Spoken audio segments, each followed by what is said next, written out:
In the year of our Lord of 2026, I therefore hereby, etc., exclaim, proclaim.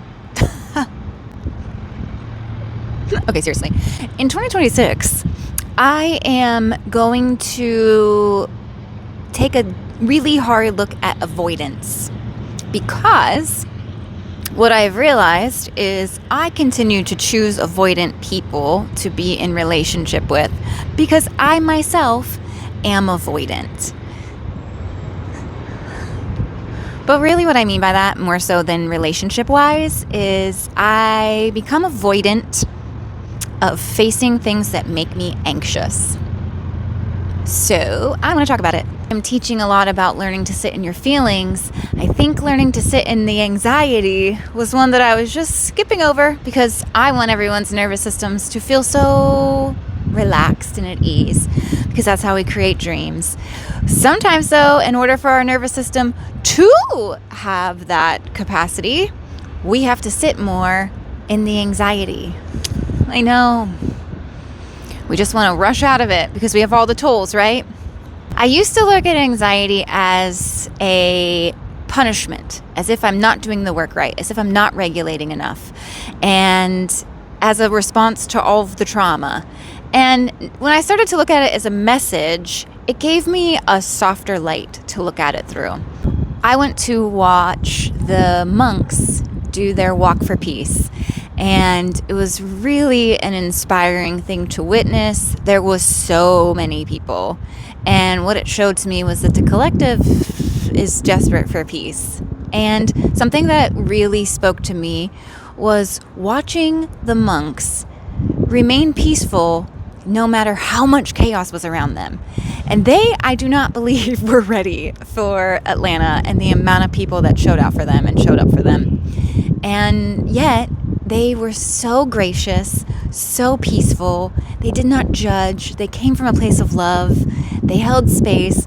And it really reminded me how much that peace begins within, and the importance of, if we can't find that peace within ourselves, every single time the world gets chaotic, which, hello, the world is chaotic, and we have 24/7 access to all of its chaos. So if we don't know how to find peace within that, the monks were not waiting until they were in their peaceful monastery to remain peaceful. They weren't waiting for their knights to keep that peace. They were embodying the peace, even in the chaos. I'm not new to meditation. I'm not new to working towards peace. I have an understanding of how much practice it is. And it is in my practice to remember that peace isn't something you just arrive at and you instantly stay. You're never going to have your peace disturbed ever again. That's not true. It's something you return to again and again and again with graciousness. And every time I wake up now in the middle of the night with anxiety, instead of immediately doing all my tips and tricks, of course I will sit in my breath because I want to at least not let it turn into panic. But instead of trying to rush out of the feeling, I have learned to sit with it more, because what I realized was, if I can remember that that peace that deep down is within me still exists even when I'm feeling anxious, then I can sit in it long enough to hear whatever the message wants to tell me. And really, the anxiety was just very clear, saying, hey, hi, you are still doing things with your time and energy and your awareness that isn't benefiting you or anyone else. And if you really want this whole thing to really expand and you want to sustain all that you're building, you have got to be very discerning about what you're giving your energy to. This, just to be completely transparent, includes dating apps, social media, my phone in general, and relationships, we'll just say. There's some relationships that I still put a lot of energy and attention into that it's ready to be composted. I'm ready, actually. Do you see that? Do you hear that? I felt that. I'm ready.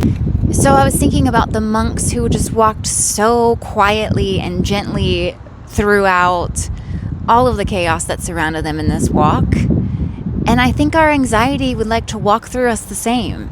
I had a conversation with a friend about just wanting to be over something, just wanting to not think about that or feel anything about that. And I stopped myself and I said, oh, you know what? Me still having a weird feeling about something isn't actually the problem. Me judging having a weird feeling towards that something is the problem. That's where it comes down to, is the judgment of it all.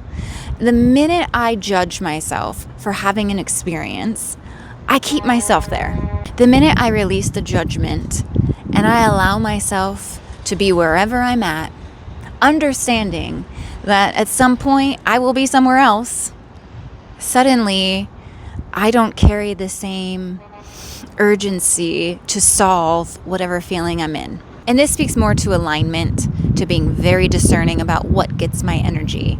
Peace is not passive, it's discernment and capacity. It's trusting yourself to sit in all of the noise and chaos of the world and still have peace, ease, faith in yourself to navigate whatever is coming. I'm learning to trust my body more, and access to me is going to become a lot more limited because my attention and awareness and energy don't need to be placed on just anybody the minute they walk into my life. I don't know who else needed to hear that, but I feel like there's a lot of other people who needed to hear that. So sit in that. One of the biggest tools that I have to offer you and myself to learn to sit more in the discomfort is curiosity. And I don't want you to skip through it so quickly or resolve it so quickly. I just want you to be curious and ask, are you trying to show me something? My anxieties as of late have a lot to do with old mindsets of lack and this mistrust of my ability to figure things out and forgetting who I am. And if I would have just quickly regulated myself, because I'm really good, really good at getting myself back to everything's great, homeostasis. If I continue to always do that with these feelings, I'm going to miss out on what they're trying to show me. And there's a deeper thing happening here in the return of the anxiety. It's that I'm forgetting to rewrite the old stories of lack, and I am also not allowing myself to see just how capable I am of figuring life out. An old practice I used to do that I've brought back was to journal decisions that I made that I felt proud of myself for, or things that I abracadabraed in life, just success moments and points of just being really proud of myself.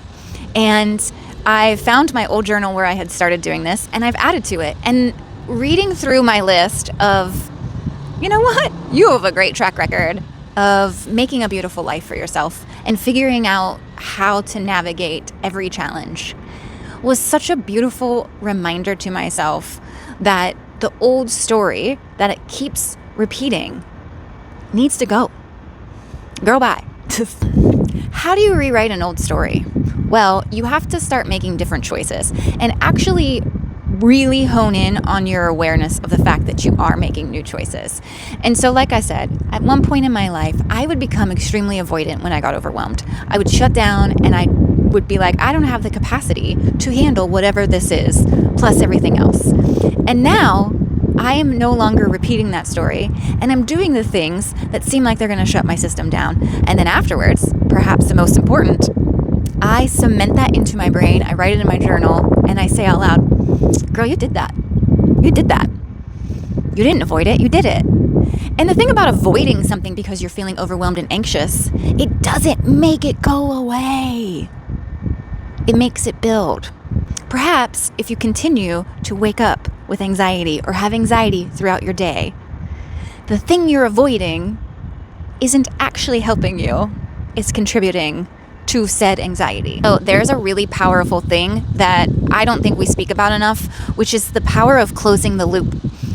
And I'm talking about this in two different ways. One, closing the loop of thoughts that you keep looping through or patterns that you keep looping through and choosing something different, because those loops take up so much mental energy and they are no longer serving you.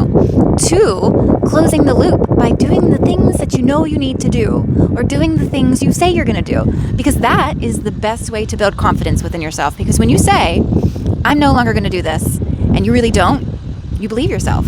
When you say, I'm going to pursue this, and you do, you believe yourself. Talk about having inner alignment and congruency and peace. If you're trying to increase your peace and perhaps you're avoiding some things, that avoidance can sometimes look like avoiding letting go of some things that also might be draining your energy. So the middle of the night anxiety is a gift to me, because that is when I am most honest with myself. I can look and say, ooh, you're engaging in some nonsense that is distracting you, that's leaking your energy, that is taking away from your focus, and this big life that you've built, that you're standing in completely, needs your attention. That's not to scare you. That's to wake you up to what is going on and what is within your control. It is 100% in my control to show up for my life and to stop giving my time and energy away to my phone and to other people. If all I'm doing is quickly regulating instead of actually sitting with what's going on, why is this surfacing again, then I'm missing the message, and it's just going to keep coming, because that's what life does to us so beautifully.